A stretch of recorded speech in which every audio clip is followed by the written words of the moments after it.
আসসালামু আলাইকুম সবাইকে। আশা করি সবাই ভালো আছেন, সুস্থ আছেন। আল্লাহর অশেষ মেহেরবানিতে আমি ভালো আছি। আজকে আরেকটা বিষয় নিয়ে আপনাদের সামনে আজ হাজির হয়েছি। আজকের বিষয় হচ্ছে জীবনের সংকটময় মুহূর্ত।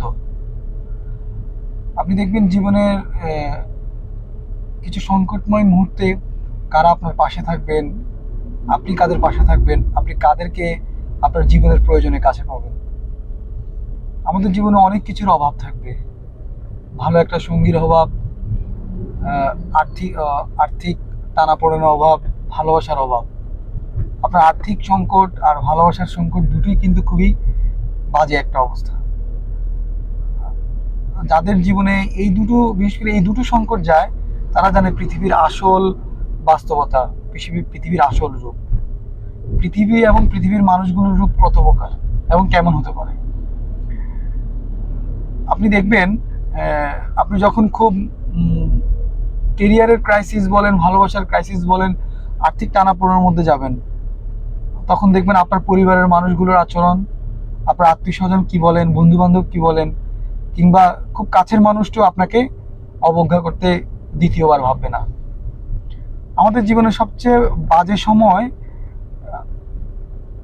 আমরা যখন পার করি, তখন খুব কম মানুষকে কাছে পাবেন।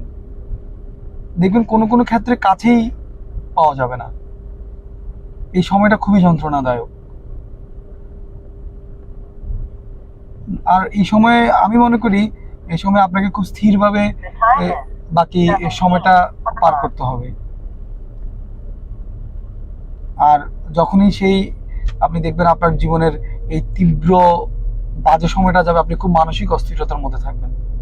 তখন আপনার আর কিছু করার বা বলার থাকে না, বা সহ্য করা ছাড়া। আমাদেরকে আমাদের কঠিন সময়ে খুব স্থিরভাবে সবকিছু সহ্য করতে হবে। আর কঠিন সময় খুব খুব স্থির থাকতে হবে। স্থিরতা একসময় না একসময় একটা সুন্দর সমাধান বের করবে। আশা করি সবাই বুঝতে পেরেছেন। কথাগুলো সবার ভালো লাগবে। আপনারা সবাই ভালো থাকুন, সুস্থ থাকুন। আরেকদিন আরেক জায়গায় আরেকটা কোনো এক বিষয়ে আলোচনা করবো। আসসালামু আলাইকুম সবাই।